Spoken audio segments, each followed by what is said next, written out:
everyone.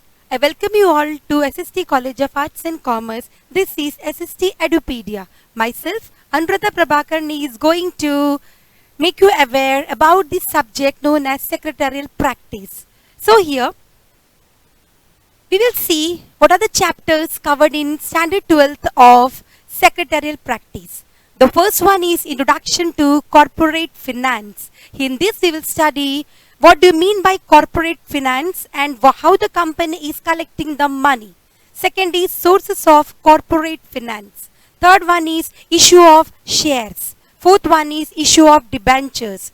Fifth one is deposits. Sixth one is correspondence with members. Seventh one is correspondence with debenture holders. Eighth one is correspondence with depositor. Ninth one is depository system. 10th one is dividend and interest. 11th one is financial market. And the 12th but not the least, stock exchange, in which we will study what is the stock market, how the company is collecting the money through stock market. So students, we will start with the first chapter, that is Introduction to Corporate Finance. Actually, if you want to know about the corporate finance, it is very necessary to come to the rest of the chapter. So, I will be only giving you the brief idea about the first chapter. Then after completing the rest of the chapter, we will be studying in detail the first chapter. Here the corporate finance means money. No company can be started without finance. What is this finance? Finance is the lifeblood of every company. As human beings, जैसे कि हम लोग इंसान हैं, इंसान खून के बगैर नहीं जीवित रह सकते, उसी तरीके से कंपनी के लिए भी फिनेंस जो होता है, मनी जो होता है, वो उसका ब्लड है, जिसके बगैर कंपनी नहीं जी सकती है. कंपनी के लिए पैसा जो होता है वो फिक्स्ड वर्किंग के लिए भी यूज हो सकता है. फिक्स्ड के लिए वर्किंग का मतलब होता है रोज का काम को चलाने के लिए. ये सारी चीजें हम लोग फर्स्ट चैप्टर में पढ़ने वाले हैं, लेकिन जब तक हम लोग दूसरा चैप्टर्स नहीं पढ़ते तब तक हम लोगों को फर्स्ट चैप्टर के बारे में कुछ भी समझ में नहीं आएगा. इसीलिए आज मैं आप लोगों को सेकंड चैप्टर स्टार्ट कर रही हूं, जिसका नाम है sources of capital finance. Sources का मतलब होता है माध्यम, कॉर्पोरेट फिनेंस का मतलब होता है बिजनेस फिनेंस, यानी बिजनेस के अंदर कहां से, कौन से माध्यम से पैसा आता है.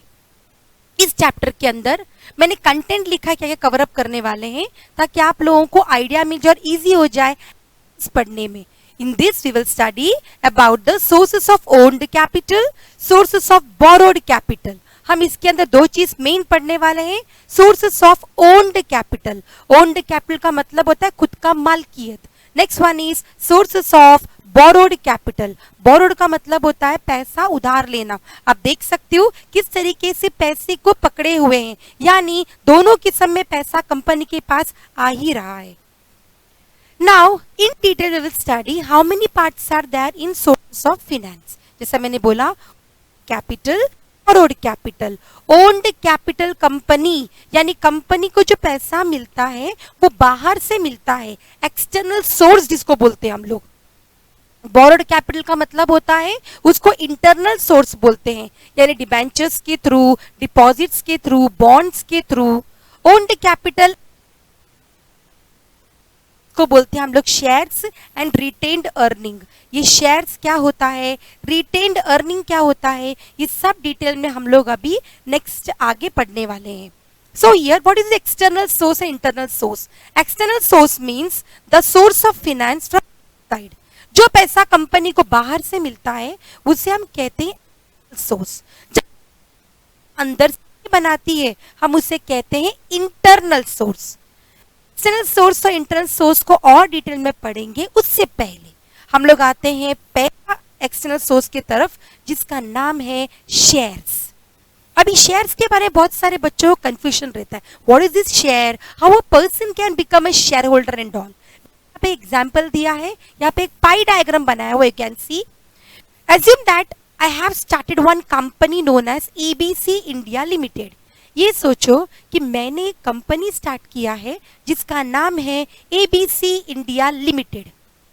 उस कंपनी को चलाने के लिए मुझको 1 लाख की जरूरत है. मेरे पास जमीन है, आइडियाज है, एवरीथिंग एल्स है, लेकिन मेरे पास पैसे नहीं है उसको चलाने के लिए। तो मैं क्या करूंगी, आप जैसे लोगों को इस कंपनी का भागीदार बनाऊंगी, शेयर होल्डर बनाऊंगी। कैसे बनाती हूँ देखिएगा। मैं पहले एडवर्टाइजमेंट डालूंगी, आप लोग एडवर्टाइजमेंट को देखोगे, आपको पसंद आएगा, you will send an application. For example, मेरे कंपनी को 3 अलग अलग जगहों से, स्टेट से, राज्य से एप्लीकेशन आया है। पुणे से आया है, उसके बाद में बंगाल से आया है, कश्मीर से आया है। पुणे वाला बोल रहा है कि हम आपकी कंपनी में 25,000 रुपया देने को तैयार है।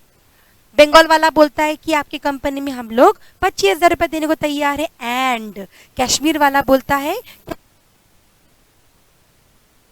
यार है। ये 3 लोग मेरे जान पहचान के लोग नहीं है, they are unknown person to me, लेकिन वो लोग अपना पैसा मेरे कंपनी में डालकर, अपना हिस्सा मेरे कंपनी में डालकर से को वो लोग कर रहे हैं। इसका मतलब होल्डिंग, ऐसा वो मेरे कंपनी के शेयर होल्डर बन रहे हैं। सो स्टूडेंट्स, शेयर होल्डर वो लोग हैं जो मेरे कंपनी के मालिक है, जो मेरे जान पहचान के लोग नहीं है। अब ये कश्मीर वाले होने दो, या पुणे वाले होने दो, या बंगाल वाले होने दो, क्या ये लोग रोज कंपनी में आकर कंपनी की कार्रवाई को देख सकते हैं क्या? नहीं देख सकते। क्यों नहीं देख सकते? A big question mark. The thing is that my company situated in Mumbai, मेरी कंपनी बॉम्बे में है, मुंबई में है, लेकिन अलग जगह रह रहे, पुणे में रह रहे, बंगाल में, कश्मीर में रह रहे हैं। इनके लिए रोज मेरे कंपनी में आना पॉसिबल नहीं है। तो फिर कंपनी कैसे चलेगी? इसीलिए कंपनी में कुछ लोगों को अपॉइंट किया गया है, जिनका नाम है board of directors. So board of directors are the persons who are managing the company. हमारा जो बोर्ड ऑफ डायरेक्टर्स है वो लोग हैं जो कंपनी को मैनेज करते हैं, चलाते हैं आप लोगों के लिए। तो इसका मतलब आम जनता शेयर होल्डर और चलाने वाला बोर्ड ऑफ डायरेक्टर्स। इसका मतलब यहाँ बोर्ड ऑफ डायरेक्टर्स और जनता दोनों अलग अलग है। Is that clear? और एक बात, उसके बाद में आपका 1 लाख रुपया मैंने लिया, मैंने बिजनेस किया, बिजनेस करने के बाद में मुनाफा मिलेगा मुझको। मुनाफा मिलने के बाद में उसमें से मैं आप हिस्सा दूंगी, जिसका नाम है dividend. Do I think so? This concept of shares is clear in your mind कि से कंपनी एक शेयर्स को लेती है। सो स्टूडेंट्स, आज का सेशन के लिए इतना ही, इंट्रोडक्टरी लेक्चर था। We will continue the next lecture, and please don't forget to press the bell icon and like this video. Thank you very much.